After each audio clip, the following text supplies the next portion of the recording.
ఈరోజు ఇదే కర్నూలులోనే చాలా మంది మేము ఏదైనా ప్రెస్ మీట్ పెడితే వెంటనే స్పందించి సిద్ధార్థని కథ చూస్తామని మాట్లాడుతూ ఎక్కువైనారు ఈ మధ్య. కానీ వాళ్ళు స్పందించాల్సింది సిద్ధార్థ రెడ్డి పైన, ఇక్కడ కూర్చునే వైఎస్ఆర్ కాంగ్రెస్ పార్టీ వాళ్ళ పైన కాదు. వాళ్ళు నిజంగానే రాజకీయాలలో 10 కాలాలు ఉండాలనుకుంటే వాళ్ళు స్పందించాల్సింది ఇదే కర్నూలులో ఆడ పోతే కానీ మార్కెట్ యార్డుల్లోనో లేకపోతే రైతు మార్కెట్కి పోతే ఉల్లిపాయలు ఉండేవి. వాటి రేట్ ఎంత ఉందో దానిపైన స్పందిస్తే బాగుంటుంది. ఎందుకంటే ఉల్లి రైతులు ఆత్మహత్య యత్నం చేసుకుంటారు ఈ జిల్లాలో. ఒకవేళ ఉల్లి పంట వేసినా కూడా దాన్ని పాసి మళ్ళీ కొత్త పంట వేసుకుంటారు, రేటు లేదని. ఒక ఉల్లికి మాత్రమే కాదన్న, టమోటా రైతులు నిన్న కాక మొన్న వాళ్ళు పండించిన పంటను వాళ్ళ కాళ్ళతో వాళ్ళే దొక్కుతున్నారు. ఇక్కడ ఉన్న తెలుగుదేశం పార్టీ నాయకులు కానీ, పెద్ద పెద్ద బడా నాయకులు కానీ, చోటా నాయకులు కానీ అందరూ కూడా దానిపైన స్పందిస్తే ప్రజలు హర్షిస్తారు. ఈ రోజు మేము ఎందుకు ఈ చెల్లో నంద్యాల కార్యక్రమం పెట్టినామంటే కదా, కేవలం వైఎస్ఆర్ కాంగ్రెస్ పార్టీలో ఇక్కడ ఉన్న నాయకుల అవసరమో కాదు దీన్ని అడ్డుకోవడం. ఈ రాష్ట్రంలో ఉండే ఎంతో మంది డాక్టర్లు వాళ్ళు బయటికి వచ్చి స్పందించాల. ఈ ప్రైవేటైజేషన్ వల్ల లాభమా నష్టమా అనేది. ఎందుకన్నా గవర్నమెంట్ కాలేజ్ బెస్టా ప్రైవేట్ కాలేజ్ బెస్టా అనేది మేము ఉదాహరణ చెప్పాల్సిన అవసరం లేదు. ఈ దేశంలోని ఎడ్యుకేషన్ సిస్టమే మీకు ఇంటర్మీడియట్ అయిపోయిన తర్వాత ఎంబీబీఎస్ ఎంట్రన్స్ రాస్తారు. ఎంబీబీఎస్ ఎంట్రన్స్ రాస్తే గానీ బెస్ట్ మార్క్స్ వచ్చిన వాళ్ళకు సీట్ ఎక్కడ అలాట్ అవుతుందన్నా? గవర్నమెంట్ లో అలాట్ అవుతుందా, ప్రైవేట్ లో అలాట్ అవుతుందా? గవర్నమెంట్ లో అలాట్ అవుతుంది. ఎవరికైనా తక్కువ మార్కులు వస్తేనో, మెరిట్ అంతగా లేకపోతేనో, ఫైనల్ గా మిగిలిపోయిన కాలేజీలు ఏమైనా ప్రైవేట్ కాలేజీలలో ఉంటే దాంట్లో సీట్ వస్తుంది కౌన్సిలింగ్ లో. అంటే ఈ దేశంలో ఉండే ఎడ్యుకేషన్ సిస్టమే మనకు గైడెన్స్ ఇస్తుంది. ఏమని? Best colleges are government colleges అని. అటువంటి గవర్నమెంట్ కాలేజెస్ ని నిర్వీర్యం చేసి ప్రైవేట్ పరం చేయాలని అనుకోవడం ఎంతవరకు న్యాయం? లేదు, మేము ది బెస్ట్ ఇన్ఫ్రాస్ట్రక్చర్ ఇవ్వాలనుకుంటున్నాం, అందుకనే ప్రైవేట్ పరం చేయాలని అనుకుంటున్నాం అంటున్నారు కొంతమంది. అంటే వీళ్ళు చెప్పే మాట ఏంది?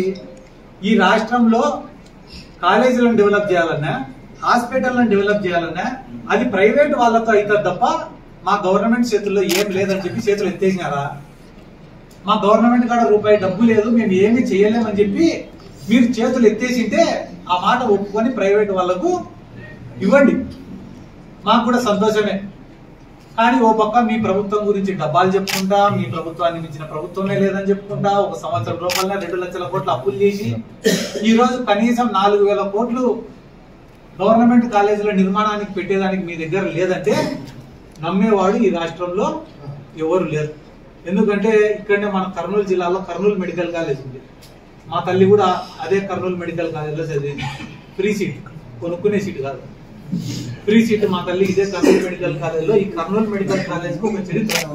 ఏంటి చరిత్ర అంటే, పక్కన ఉన్న మహబూబ్ నగర్ జిల్లాలో కానీ, అంటే తెలంగాణ ఈ పక్కన ఉన్న కర్ణాటకలో కానీ, లేకుంటే ఆ పక్కన ఉన్న అనంతపురం జిల్లాలో కానీ ఎక్కడ పేదవాళ్ళు ఉన్నా కూడా సకాలంలో వైద్యం ఎక్కడ చేయించుకోవాలనే ఒక ఆలోచన వాళ్ళ మైండ్కి వస్తే వాళ్ళకి ఫస్ట్ గుర్తొచ్చేది కర్నూలు మెడికల్ కాలేజ్.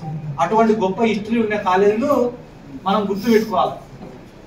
కాబట్టి వీళ్ళందరూ ఏమి ఇప్పుడు వ్యాపారం చేయాలి, ఏనా వ్యాపారం చేసి డబ్బు సంపాదించుకోవాలి. మా సుధీర్ అన్న చెప్పినాడు ఏమని, 22 మెడికల్ కాలేజీలు ఆ రోజు పర్మిషన్ ఇచ్చినాడు చంద్రబాబు నాయుడు. ఆ 22 మెడికల్ కాలేజీలు కూడా ప్రైవేట్ ఎవరికి ఇచ్చినాడన్నా? వాళ్ళ బంధువులకు, వాళ్ళ అనుచరులకు, వాళ్ళ నాయకులకు, వాళ్ళకే ఇచ్చినాడు, వేరే వాళ్ళకి ఎవరికి ఇలా. అదే రకంగా రేపు కూడా ఒక 4 టెండర్లకు పిలిచినాడు కదా నిన్న. అవి కూడా ఎవరికి ఇస్తారు తెలుసా? ఆయన ఎంట బ్యాగులు మోసేటోళ్ళకు, చెప్పులు మోసేటోళ్ళకు, ఆయన జెండా మోసేటోళ్ళకు, వాళ్ళకు మాత్రమే ఇస్తాడు తప్ప ఈ రాష్ట్ర ప్రజలకు దీనివల్ల ఈ పబ్లిక్ ప్రైవేట్ పార్ట్నర్షిప్ వల్ల ఎటువంటి ఉపయోగం కూడా లేదు. ప్రైవేట్ కంపెనీ వాడు ఎవడైనా వచ్చి దీంట్లో పెట్టుబడి పెట్టినాడంటే వాడి స్వార్థం లేకుండా ఎవడైనా 1 రూపాయి పెడతాడా? 1 రూపాయి స్వార్థం లేకుండా తిరిగి ఏం రాదని తెలిస్తే వాడు 1 రూపాయి పెడతాడా? అంటే వాడి లాభం వాడు ఆశించుకొని దీంట్లో పెట్టుబడి పెడుతున్నాడు అనే విషయం కూడా మనం అందరం గమనించాల్సినటువంటి అవసరం ఉంది. ఎందుకంటే బడా బడా వ్యాపారవేత్తలు ఎవరైనా వచ్చి డబ్బు పెట్టాలనుకుంటే సిఎస్ఆర్ అని ఒకటి ఉంటుంది, ఏది కార్పొరేట్ సోషల్ రెస్పాన్సిబిలిటీ అని. దాని కింద వచ్చి ఒక 50 కోట్లు 100 కోట్లు దానమో ధర్మమో చేసి ఆ మెడికల్ కాలేజ్ పూర్తి చేసి మా పేరు పెట్టండి సార్ అని అడిగేటోళ్ళు కొంతమంది ఉంటారు. అట్లా ఏమన్నా పెట్టేదానికి వస్తే మాకు కూడా సంతోషమే. కాబట్టి తప్పుడు ప్రచారాలు చేయడం మానుకొని, ఇంకా నిన్ననే కొంతమంది మాట్లాడడం చూసినాం. ఏం రా అంటే ఈ జగన్మోహన్ రెడ్డి గారు పెట్టిన ఈ గవర్నమెంట్ కాలేజీలలో కూడా కేవలం 42% కన్వీనర్ కోట, మిగతావన్నీ సీట్లు కూడా అమ్ముకుంటున్నాడని చెప్పి మాట్లాడుతున్నారు. ఒకవేళ మిగతావన్నీ బి కేటగిరీ సి కేటగిరీ అయినా కూడా వాళ్ళు డబ్బులు కట్టినా కూడా ఆ డబ్బులు వచ్చేది ఎవరికి సార్? గవర్నమెంట్కి వస్తాయి. ఒకవేళ పబ్లిక్ ప్రైవేట్ పార్ట్నర్షిప్ లో ఒకవేళ కానీ వాళ్ళు సీట్లు అమ్ముకుంటే డబ్బులు ఎవరికి పోతాయి సార్? ప్రైవేట్ వాళ్ళకి పోతాయి. అంత చిన్న లాజిక్ మర్చిపోయి ఎందుకు సార్ వీళ్ళు తరుస్తున్నారు? ఈ రోజు రాష్ట్రంలో 42% అంటే కానీ 150 సీట్లు ఒక్కొక్క మెడికల్ కాలేజీ మీరు వేసుకునే కూడా అదనంగా దగ్గర 600 నుంచి 700 సీట్లు కన్వీనర్ కోటాలు సృష్టించింది కూడా వైఎస్ జగన్మోహన్ రెడ్డి గారు. ఒకటే మాట గుర్తుపెట్టుకోండి, పూర్తి కాలే అని మాట్లాడుతున్నారు కదా తెలుగుదేశం పార్టీ వాళ్ళ నాయకులు. ఒకటే మాట, మెడికల్ కాలేజీలనే ఆలోచన, ప్రభుత్వ మెడికల్ కాలేజీలనే ఆలోచన మాది, ఆచరణ మాది, భూసేకరణ మాది, దానికి నిధులు సమీకరణ కూడా మాదే. ఇవన్నీ మొదలు పెట్టింది మేము.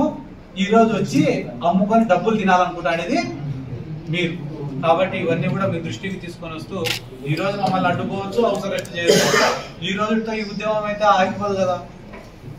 ఈ రోజు ఒక్క పిలుపుతే దాదాపుగా 1000-2000 మంది స్వచ్ఛందంగా విద్యార్థులు గదిలో వచ్చినారు. అడుగడుగునా ఇన్ని బ్యారికేడ్లు ఇన్ని పోలీసులను పెట్టినారంటేనే ఎంత స్పందన వచ్చిందనేది వాళ్ళే ఆలోచన చేసుకోవాలని చెప్పి ఈ సందర్భంగా కూడా నేను తెలియజేసుకుంటూ ఈ రోజు మా యొక్క నిరసన కార్యక్రమానికి మద్దతు తెలపడానికి వచ్చిన కాటసాని రాంభూపాల్ రెడ్డి గారికి, అదే రకంగా దారా సుధీర్ గారికి, ఓబుల్ రెడ్డి గారికి, శ్రీధర్ రెడ్డి గారికి, నాయిరెడ్డి గారికి, అలాగనే ఇక్కడ ఉండే పెద్దలందరికీ కూడా మరొకసారి నా ధన్యవాదాలు తెలుపుతూ సెలవు.